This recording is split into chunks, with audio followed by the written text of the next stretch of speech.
Be a part of powerful digital news network Navi Mumbai network. तो subscribe करें और notification पाने के लिए बेल आइकन पर जरूर क्लिक करें।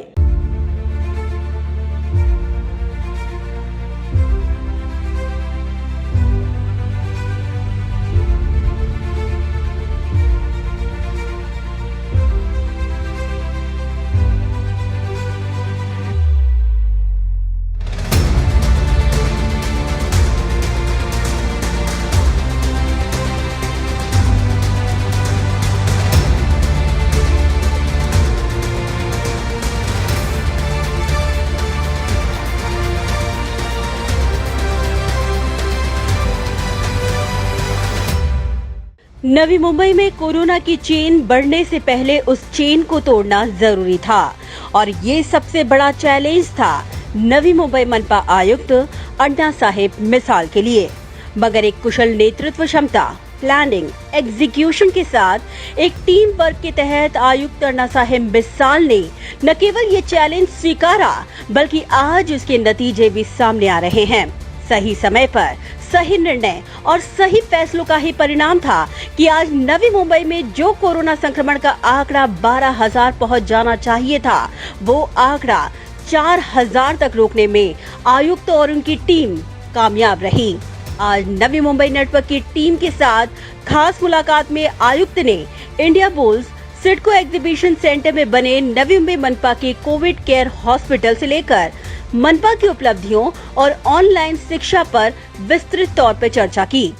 जानना चाहेंगे कि एक तरफ सभी महानगर पालिकाओं में कोरोना संक्रमित मरीजों की जो तादाद है हर कोविड केयर सेंटर में कहें बढ़ती जा रही है, लेकिन इंडिया बुल्स नवी मुंबई के लिए कैसा कारगर साबित हुआ है जहां पे 100% डिस्चार्ज रेट हुआ है।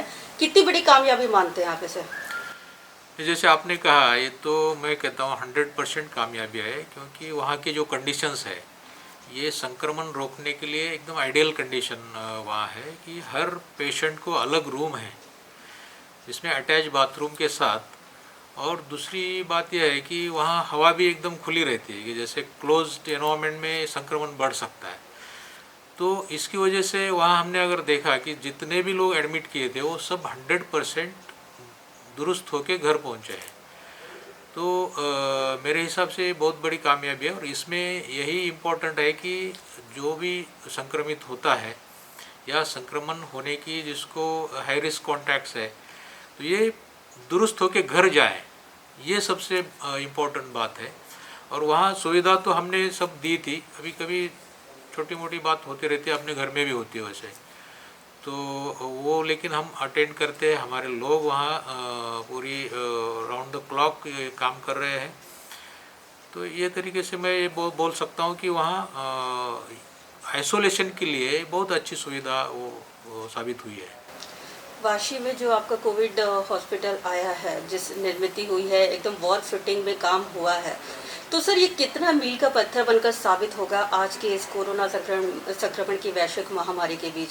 किस प्रकार से ये बहुत हेल्पफुल साबित होगा नवी मुंबई के लिए? अभी जैसे लॉकडाउन खुलने के बाद हम देख रहे हैं कि केसेस थोड़े बढ़ रहे हैं। ये महीने में जैसे कल भी हमारे पास केसेस थे, आज कम आ रहे हैं। तो इसके लिए पर्याप्त सुविधा देना जरूरी है, और वो भी एक ऑप्टिमम अच्छा लेवल का सुविधा वहाँ करना बहुत ज़रूरी होता है। वो तरीके से हमने ये काम किया है, और ये बहुत वॉर फुटिंग है। 20 दिन में हमने ये काम, उसका जो फिजिकल इंफ्रास्ट्रक्चर है वो पूरा किया है। तो वहाँ 1200 बेड का, जैसे 1182 बेड, और हम और 30 बेड या 30 से 50 बेड आईसीयू करने का भी हम वहाँ प्लानिंग कर रहे हैं। तो अगर संख्या बढ़ती भी है तो उनको सुविधा मिलना जरूरी है। वो हिसाब से हमने ये सुविधा की है कि कोई भी पेशेंट को यहाँ बेड नहीं मिले ऐसा होगा नहीं, ये सोच के हमने ये सुविधा वहाँ तैयार की है। क्या क्या सर वहाँ पे सुविधाएं उपलब्ध होंगी, और उसके लिए आपने जैसे कि बहुत जल्दी ही स्टाफ का रिक्रूटमेंट करवाया है और बहुत सिस्टमैटिकली तरीके से इसको अंजाम दिया, तो क्या क्या फैसिलिटीज़ होने वाली है जो कि हेल्पफुल साबित होगी? यहाँ जैसे हमने कहा है कि वहाँ हम 30 to 50 बेड आईसीयू करने का हम प्लान कर रहे हैं। कि उसको क्या है, आईसीयू अगर हम करते हैं तो स्टाफ रिक्वायरमेंट बहुत बढ़ती है, उसके साथ इक्विपमेंट भी लगते हैं। तो जैसे हमने अभी 31 जो वेंटिलेटर्स है, ये वेंटिलेटर्स खरीदी करने का हमने अभी प्रोसेस शुरू किया है। CSR से हमने कुछ लोगों को बात की थी, उसमें हमें करीब करीब 20 वेंटिलेटर्स मिलने वाले हैं। May be with in 2-3 days हमको ये मिल जाएंगे। और तीसरी बात यह है कि उस दिन माननीय आरोग्य मंत्री महोदय वहाँ उन्होंने विजिट की थी, उनको भी हमने रिक्वेस्ट की थी कि गवर्नमेंट की तरफ से हमें वेंटिलेटर, क्योंकि इसका रिक्वायरमेंट वेंटिलेटर का होता है, ऑक्सीजन का होता है, तो उन्होंने भी कम से कम 20 वेंटिलेटर देने की हमें वहाँ बताया था। तो ये करके हम वहाँ ये पर्याप्त सुविधा इवन ICU करने का भी हम वहाँ सोच रहे हैं, मतलब वो प्रोसेस में है, एक्चुअली करने के प्रोसेस में हम हैं। तो मुझे लगता है कि हम वहाँ लोगों को ये भी ट्रीटमेंट वहाँ दे पाएंगे। तो सर, इसके लिए जो स्टाफ रिक्रूटमेंट है, साथ ही साथ प्रयोगशाला लैब्स की भी व्यवस्था होगी, एक्सरे की भी व्यवस्था होगी, क्या क्या सुविधाएं होंगी वो थोड़ा सा बताइए। वहाँ एक तो डायलिसिस हम CSR के थ्रू ही हमने एक हॉस्पिटल इंद्रावती हॉस्पिटल को रिक्वेस्ट की थी, वो लोगों ने वहाँ डायलिसिस फ्री ऑफ कॉस्ट वो देने के लिए तैयार है, एक मशीन वहाँ फॉर कोविड पेशेंट्स ओनली। हम वैसे वासी हॉस्पिटल में डायलिसिस कर ही रहे हैं कोविड पेशेंट के लिए। एक्सरे लैब वहाँ हमने स्थापित की हुई है, उसको हम और स्ट्रेंथन करेंगे। और ऑक्सीजन फैसिलिटी जो है 500 बेड वहाँ की हुई है, बिकॉज इसमें जो है कोरोना के जो पेशेंट होते हैं उनको ऑक्सीजन मॉनिटर करना बहुत ज़रूरी है, ऑक्सीजन पर्याप्त मात्रा में उसको मिले, ये बहुत ज़रूरी होता है। तो वो तरीके से ये हम पूरी वहाँ तैयारी कर रहे हैं। इस कोरोना संक्रमण के दौरान नवी मुंबई महानगर पालिका के आप प्रमुख हैं, प्रशासक की भूमिका अख्तियार कर रहे हैं। ऐसे में इससे निपटने के लिए जो स्टेप बाय स्टेप आपने कदम उठाए हैं, कौन कौन सी उपलब्धियां आप गिनाना चाहेंगे जो आपने क्विक डिसीजन अभी इसमें आप ये देख सकते हैं कि एज पर the projections given by ICMR या गवर्नमेंट के जो भी प्रोजेक्शंस थे, अभी तक हमारे केसेस 12,000 क्रॉस होना चाहिए था अगर हम वैसे प्रोजेक्ट करते हैं तो, लेकिन आज हम अराउंड 4,000 तक सीमित है। तो ये एक बहुत बड़ी उपलब्धि है। दूसरी बात यह है कि हमारा जो रिकवरी रेट है वन ऑफ द हाईएस्ट है, 60% रिकवरी रेट है, कि लोग दुरुस्त होके घर जाएं, इसका रेट 60% है। हमारा डेथ रेट कम है, वन ऑफ द लोएस्ट है, 3% के करीब है। तो ये सब सारी उपलब्धियाँ है। और इसमें शुरू में जो भी संक्रमण कम था, हमने शुरू से ही कॉन्टैक्ट ट्रेसिंग पे बहुत ध्यान दिया था कि जैसे ही पॉजिटिव केस मिलता है विदिन 24 आवर्स उसके हाई रिस्क कॉन्टैक्ट ट्रेस करना, लो रिस्क कॉन्टैक्ट ट्रेस करना, उनका टेस्टिंग करना। और इसलिए हमारे बहुत सारे सैंपल्स पेंडिंग रहते थे, इसलिए कि हम स्वैब कलेक्शन बहुत ज़्यादा किया था as compare to any other corporation. हमारा स्वैब कलेक्शन बहुत अच्छा है। और लास्ट जो 3-4 दिन में हमको ये जो स्पाइक ज़्यादा दिखाई दिया है वो पेंडिंग स्वैब के रिज़ल्ट आने से वो है। आगे चल के हम इसको और कॉन्टैक्ट ट्रेसिंग एग्रेसिव करने का हमने सोचा है। कम से कम एक पॉजिटिव केस के पीछे 15 से 20 कॉन्टैक्ट ट्रेसिंग होना ज़रूरी है, और उनको फिर आइसोलेट करना, या होम आइसोलेशन है या क्वारंटाइन हमारे फैसिलिटी में है, ये करके हम इसको आगे ये संक्रमण रोकने का हम प्रयास कर रहे हैं। जो मास स्क्रीनिंग है, क्या हम मान सकते हैं ये उसी का एक स्टेप है जो आपने शुरुआत की है नवी मुंबई में? एग्जैक्टली मास स्क्रीनिंग इसलिए होता है कि जहाँ कंटेनमेंट एरिया है वहाँ ज़्यादा संक्रमण होने की पॉसिबिलिटी होती है। और जैसे देखा है कि 80% ऑफ द केसेस इसमें असिम्टोमेटिक है, जिसको लक्षण दिखते नहीं है या बहुत माइल्ड सिम्टम्स है। तो ये लोग अगर हिडन रह गए, ये सामने नहीं आएंगे, तो संक्रमण और बढ़ने की ज़्यादा पॉसिबिलिटी क्रिएट होती है। तो इसके लिए वहाँ जाके हमने डॉक्टरों के पथक लगाए हैं, और हर एरिया में पर्टिकुलरली स्लम एरिया है या डेंसली पॉपुलेटेड एरिया है, यहाँ मास स्क्रीनिंग करके उनको हम बाहर बुला के स्क्रीन कर रहे हैं और उनके स्वैब ले रहे हैं जहाँ हमको डाउटफुल केस लगता है। तो इससे ये संक्रमण रोकने में बहुत हमें मदद होगी। तो यानी कह सकते हैं कि कोरोना पहुंचने के पहले पालिका की टीम वहां पे पहुंच कर इसको कंट्रोल करने में एग्जैक्टली जैसे हम वायरस को चेस कर रहे हैं, virus is not chasing us but we are trying to chase the virus, कि उसको पहले हम पकड़ ले जो कि फिर वो आगे संक्रमण नहीं हो। इस दौरान जो मास स्क्रीनिंग के दौरान रेट्स जो है कोरोना संक्रमण के बहुत तेजी से दिखाई दिए हैं। एरोली में लगातार एक हफ्तों में इतने बड़ी तादाद में संख्या बढ़ी है कि वो एपिसेंटर हम बोल रहे हैं कि एरोली बढ़ता जा रहा है, उस दिशा में दिखाई दे रहा है। तो आखिर वजह क्या है सर इसकी, क्यों बढ़ रहे हैं ये केसेस और क्या ये डेंजर जोन हम बोल सकते हैं एरोली? नहीं, सही बात है कि इसमें क्या होता है, जैसे लॉकडाउन खुल गया तो लोग जो प्रिकॉशंस लेना जरूरी है वो मुझे लगता है कि particularly in densely populated areas या लो इनकम ग्रुप के एरिया में, स्लम एरिया में, और बहुत बार ये मार्केट में जब जाते हैं लोग सब्जी या ये खरीदने, वो प्रिकॉशन नहीं ले रहे। इसका यही मतलब है कि वहाँ ये केसेस बढ़ रही है, क्योंकि कुछ एरिया में कुछ भी मतलब इतना अब आपको ये ग्रोथ नहीं दिखाई दे रहा, और कोई स्पेसिफिक एरिया में जैसे तुर्बे है या एरोली है, यहाँ ये बढ़ रहा है।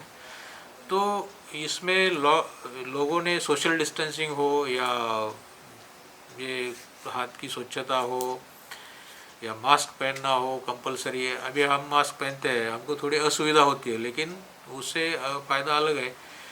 तो ये सब जो प्रिकॉशंस शायद नहीं ले रहे लोग, वो लेना बहुत ज़रूरी है। तो इस दिशा में सर आप लोगों का क्या स्टेप होगा ताकि लोग भी उससे अवेयर हो और ये आंकड़े कम हो, उसके लिए आप क्या कर रहे हैं?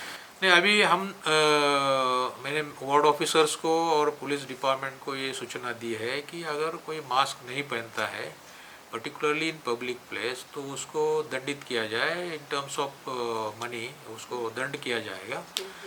तो कल ही मैंने एक्चुअली हमने वो पहले भी दिए थे, लेकिन अभी थोड़ा ये एग्रेसिवली करना पड़ेगा, क्योंकि हम प्रिकॉशन अगर कोई नहीं लेगा तो डेफिनेटली ये संक्रमण बढ़ने वाला है। ज़्यादा से ज़्यादा स्वैब टेस्ट, ज़्यादा से ज़्यादा लोगों की स्क्रीनिंग और उस वजह से जो टेस्ट की जो रिपोर्ट्स हुए हैं वो भी संख्या बढ़ी है, लेकिन अब धीरे धीरे वो घटती जा रही हैं। क्या कारण है? क्या ज़्यादा जो लैब की अतिरिक्त व्यवस्था की है वो उसके लिए रीज़न है कि जल्दी रिपोर्ट्स आ रही है कि क्या है, और अब कितने दिनों में मिल रहा है रिपोर्ट्स कोरोना की? सही है, इसमें अभी लैब्स की संख्या बढ़ी है। प्राइवेट लैब भी, जैसे हमने CSR में करीब करीब 19,000 फ्री टेस्ट कराने का भी अरेंजमेंट किया है। हमारी लैब भी तैयार हो रही है, वहाँ भी आज एक मशीन हमने लगाया जो गवर्नमेंट ने दिया था, वहाँ डेली 25 स्वैब टेस्ट होते हैं, लेकिन हम ये 200 या 400 तक डेली करने का हम वहाँ सुविधा बना रहे हैं। तो अभी जो बैकलॉग रहता था 7 दिन 8 दिन भी कभी कभी रहता था, अभी वो 2 या 3 दिन पे आ गया है, और मुझे लगता है ये वीक में विदिन 30 आवर्स वो आ जाएगा। लोगों का अभी सर ये सवाल है कि अगर मॉनसून आ रहा है तो इस दौरान एक डाउट है कि क्या वाशी हॉस्पिटल में जाना सेफ रहेगा, क्या वो लोग संक्रमित तो नहीं हो जाएंगे, तो इसीलिए उसको एक सार्वजनिक हॉस्पिटल के तौर पे तब्दील कर दिया जाए, वहाँ से कोविड पेशेंट हटा दिया जाए। तो क्या इस दिशा में आपका भी विचार चल रहा है, क्या प्लानिंग चल रही है? अभी देखो, आज की प्रायोरिटी तो कोविड है, ये तो सही है, लेकिन नॉन कोविड भी उतना ही, उसको भी हम निगलेक्ट नहीं कर सकते, उसको भी उतना ही इम्पोर्टेंस है। तो जो मांग आ रही है कि वासी हॉस्पिटल को फिर नॉन कोविड हॉस्पिटल बनाया जाए, तो उसकी दिशा में हम सोच रहे हैं, क्योंकि ये ओवरनाइट डिसीजन नहीं कर सकते, तो इसको फेज आउट करके फेजेस में हम कर सकते हैं कि कोविड के पेशेंट के लिए आज जो हम सुविधा वासी हॉस्पिटल में दे रहे हैं, वो पैरेलल सुविधा दूसरी जगह पे क्रिएट करना पड़ेगा, और फिर हम अगर शिफ्ट करते हैं तो वो बेटर रहेगा। तो ये वो दिशा में हम सोच रहे हैं। इसके अलावा भी बात करना चाहेंगे कि एक तो लैब की व्यवस्था, वेंटिलेटर्स की मांग, ये सब आप लोगों ने जिस दिशा से काम किया है, तो आज जो आंकड़े कंट्रोल में हुए हैं, क्या हम मान सकते हैं ये जो स्टेप उठाए गए हैं उसी का परिणाम है ये सारा? एग्जैक्टली उसी का परिणाम है कि हमने शुरू से ही जो काम किया है, हमने बहुत एग्रेसिवली IC एक्टिविटी की थी एकदम शुरू से। ये मैं जैसे बोला कि इसको कॉन्टैक्ट ट्रेसिंग है, उसका आइसोलेशन है, ये बातें हमने की है। टेस्टिंग बढ़ाया है, स्वैब कलेक्शन बहुत बढ़ाया है, और अभी रिसेंटली हमने जैसे मास स्क्रीनिंग शुरू किया है, और जहाँ भी हमने सुविधा की है वहाँ पूरा प्रयास किया है उन लोगों को बेस्ट टू बेस्ट सर्विस देने का। जैसे इंडिया बुल्स का मैं बता रहा था कि वहाँ 100% लोग रिकवर होकर घर गए हैं, ये तो फैक्ट है, हमारे सामने है। सर ऑनलाइन जो स्टडीज़ का है अभी शुरुआत किया है, क्योंकि इस टेंस सिचुएशन में बच्चों का भविष्य बर्बाद ना हो, इसके लिए आपने ऑनलाइन जो प्रक्रिया शुरू की है, तो इसका सर ये व्यवस्था किस प्रकार से डेवलप की है? अभी जैसे गरीब हैं, कुछ माँ बाप हैं, उनके लिए ये क्या मुनासिब हो पाएगा? किस प्रकार से ये होगा मुमकिन? नहीं, अभी देखो कि ये बुक्स जो है, हम बुक्स उनको घर जाके दे रहे हैं। जहाँ कंटेनमेंट जोन है वहाँ थोड़ा सा दिक्कत आ रही है, लेकिन वो जोन समझो रिलीज़ हो जाता है 8-10 दिन में, तो वहाँ वो बुक्स डिस्ट्रीब्यूशन हो जाएगा। This is one thing. Secondly, इनको डिस्टेंट लर्निंग या ई लर्निंग जो कहते हैं, तो इसके लिए हमने पर्याप्त सुविधा की है। एक यूट्यूब चैनल बना के इनको हमारे जो भी बेस्ट टीचर है वो उनका वीडियो रिकॉर्ड किया है। जो भी वो जो कहते हैं ना कि लेसन पढ़ाएंगे, तो best to best teacher identify करके उसको वीडियो रिकॉर्ड करके वो यूट्यूब चैनल पे वहाँ भेजेंगे। इस तरीके से वो अरेंज किया है। और इसमें मैक्सिमम लोगों के पास फ़ोन तो आजकल है ही, फ़ोन है या जो भी जिसके पास लैपटॉप या कंप्यूटर है, वो हिसाब से वो इसको हम पहुंचा सकते हैं या शिक्षण चालू रख सकते हैं। सर इसके अलावा एनएमएमटी से जुड़ा सवाल है कि एनएमएमटी की बसों की फ्रीक्वेंसी डिमांड को ध्यान में रखते हुए बढ़ाने का आपका विचार है क्या? और अगर है तो साथ ही साथ एक और बात है कि दरों में इजाफा किया गया है, वो क्यों? नहीं, नवी मुंबई के नागरिकों के लिए दरों में कोई इजाफा नहीं किया है। जो बाहर से आते हैं आउट ऑफ जो हमारे रेसिडेंट, क्योंकि आज एनएमएमटी जो है लॉस 6-7 करोड़ पर मंथ का लॉस है। और बीच में हमने लॉकडाउन होने के बाद करीब करीब 2-2.5 महीना फ्री सर्विस दी थी सबको, not only for our citizens but outside also. तो बाहर जो किसी कंपनी के एम्प्लॉयज़ उनके लिए बस चाहिए, तो उनको कोई दिक्कत नहीं है कि इस दर बढ़ाने से उनको दिक्कत नहीं है। हम हमारे जो सिटीजन्स है, कॉमन मैन है, उनके लिए कोई दर नहीं बढ़ा रहे। सवाल ये है आपसे कि इस दौरान आप लोग ने काफ़ी सारी हेल्पलाइन भी निकाली है। आज के दौर में 3-3 महीना लोग घर में जाते हैं तो टेंशन डिप्रेशन के शिकार हो रहे हैं, तो खास इसके लिए भी व्यवस्था नवी में मनपा ने सोचा, और क्या इसके लिए हेल्पलाइन जो निकाली वो कितनी कारगर साबित हुई, और किस प्रकार से आप लोग स्टेप बाय स्टेप इस दिशा में भी कर रहे हो? इसमें हमने शुरू से ही ये अरेंजमेंट की थी कि जो क्लिनिकल साइकोलॉजिस्ट है, इस जो स्पेशलिस्ट है, वॉलंटरी बेसिस पे उन्होंने हमको सर्विस ऑफर की थी, मतलब अभी चल रही है। और ये करीब करीब 7 साइकेट्रिक्स जो है ये इसमें काम कर रहे हैं। और जिसको भी ये डिप्रेशन हो या कोई काउंसलिंग की ज़रूरत हो, वो फ़ोन पे उन पे काउंसलिंग देते हैं। कभी अगर ज़रूरत पड़े तो उनको विजिट भी करते हैं। तो इसमें हमने जो देखा है, एक डॉक्टर कम से कम डेली उनको 4 या 5 कॉल ऐसे आते हैं। तो उससे बहुत फ़ायदा इन लोगों को हुआ है, जो पर्टिकुलरली सीनियर सिटीजन्स है या कोई लॉकडाउन के पीरियड में एकदम आइसोलेटेड लग रहा है उसको, या कुछ डिप्रेशन में जा रहा है, तो उसके लिए ये बहुत अच्छा साबित हुआ है। सर नवी मुंबई के जो झोपड़पट्टी इलाके हैं या ज़्यादा कंजेस्टेड एरिया हैं जैसे तुर्भ, अरोली, दीघा, ये सब, तो उस दिशा में क्या कुछ खास प्लानिंग की है ताकि कोरोना संक्रमण का जो आंकड़ा बढ़ रहा है उसको कंट्रोल हो जाए? नहीं, ये मास स्क्रीनिंग उसी लिए कर रहे हैं हम। पर्टिकुलरली ये एरिया में शुरू किया था कि कोपर खरने का जो लो कॉस्ट हाउसिंग एरिया है, माथाड़ी कामगार मोस्टली वहाँ रहते हैं। फिर ये तुर्भे का इंदिरा नगर एरिया है, अभी अरोली है। तो यहाँ कंटेनमेंट जोन में जो लोग हिडन नहीं रहना चाहिए और उससे संक्रमण नहीं बढ़ना चाहिए, इसलिए हमने वो सुविधा वो की है। एपीएमसी से सर क्या अभी खुलने के बाद क्या उसमें कंट्रोल हुआ है? क्या कोरोना संक्रमण का कुछ मामला सामने आया है कि अभी थोड़ा कंट्रोल में है? एपीएमसी में अभी कुछ मतलब जो शुरू में एकदम रश होता था और सोशल डिस्टेंसिंग नहीं हो रहा था, वो अभी ऑर्डर में है।